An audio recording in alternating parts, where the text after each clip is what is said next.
ETS agents. I'm staff traveling in Turkey right now, and I wanted to be able to take the time to spend some time with one of our wonderful guides here at ETS that's been working with us, for about how long now, Hakan?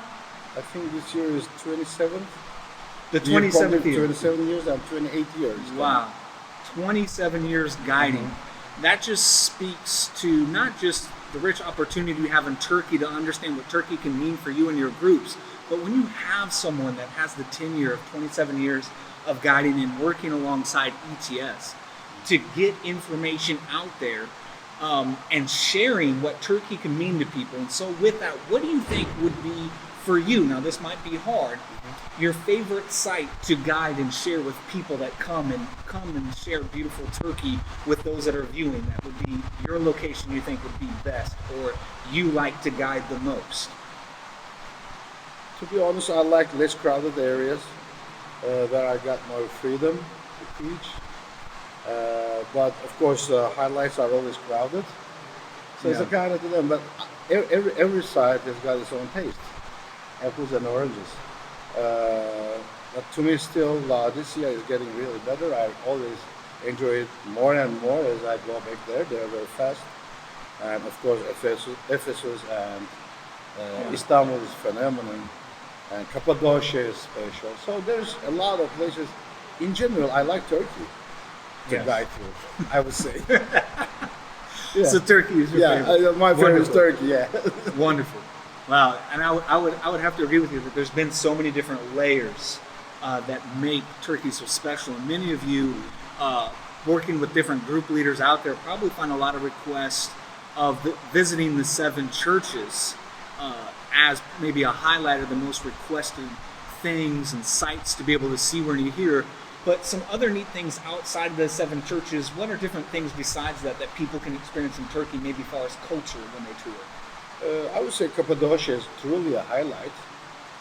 I wish we could take some more groups down to southeast to Mesopotamia, where we got some really truly old sites and they are all biblical. Down to Haran, for instance, is good. I wish we could bring much more groups to northeast to Ararat area. Yeah. So there is always something that we can find for our groups over there. But still, Cappadocia is truly more accessible and with better services now. It's a good option besides the 7 churches. And of course, Pauline sites, including Tarsus and Antioch of Syria, and along the Mediterranean. There's lots to see in Antalya area.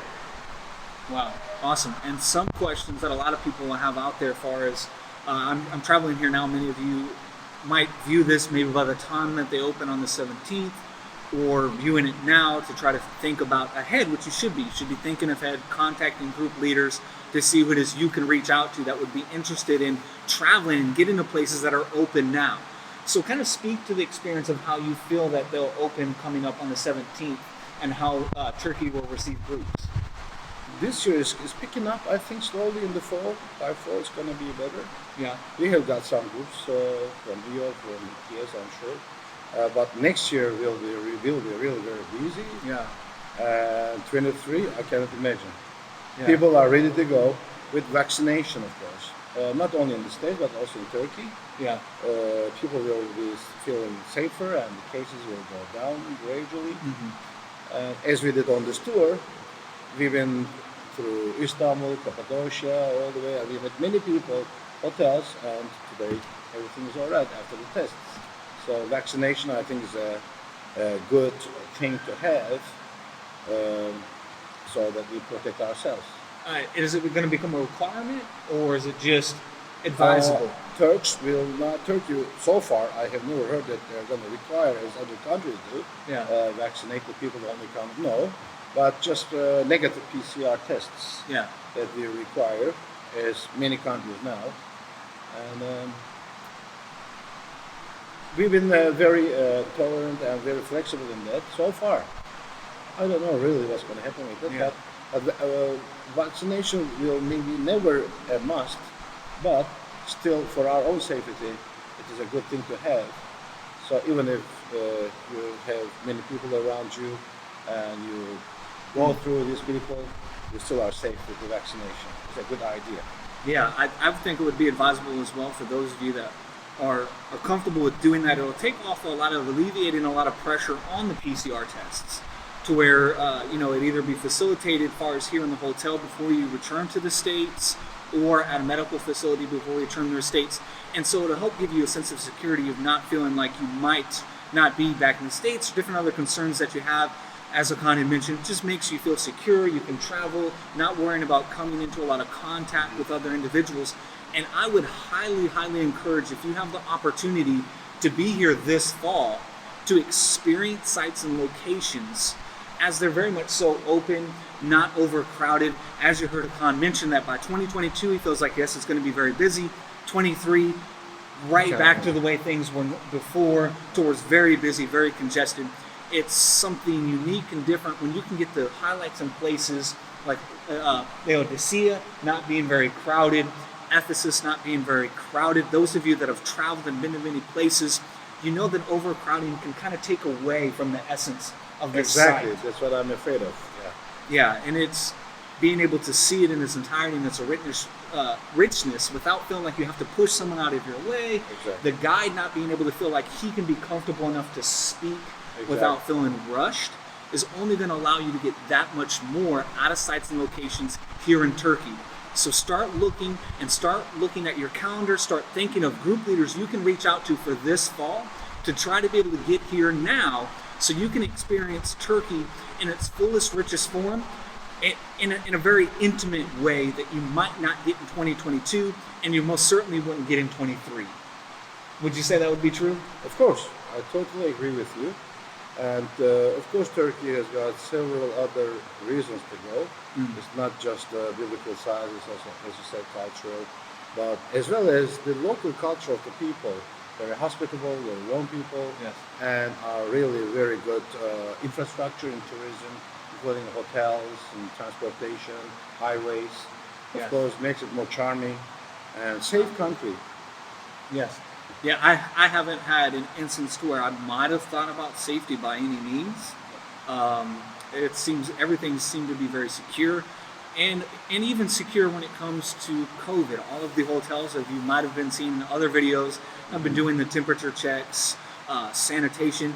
You might not see us wearing a mask now, but for the interview, so that you could be able to hear us. But generally, on sites and locations, anywhere enclosed, everyone's wearing a mask. Everyone's been following a lot of the safety guidelines. So for those of you that might be shying away from the vaccine, you can still travel safely wearing the masks, sanitations. Everything's been very clean, and everyone's been very hospitable and welcoming alongside with that. Yeah, vaccination is not a requirement at all. But yes, it's very sanitary with all these precautions have been taken with the hotels. For instance, the hotels don't have more than 60% of the rooms booked, so 40% has to be empty. And the buses, we have 24 so far, the maximum number for the passengers to be on a large coach of 44-seater. So we are kind of trying to make it less dense for social distancing. And of course, this will bring a lot of comfort to our groups. I think we'll get a few advantages out of this limitations. Yes, absolutely. It's less crowded, it's more sanitary. So far so good, and we are really longing for getting more and more ETS passengers. I miss wearing this. Oh, wow.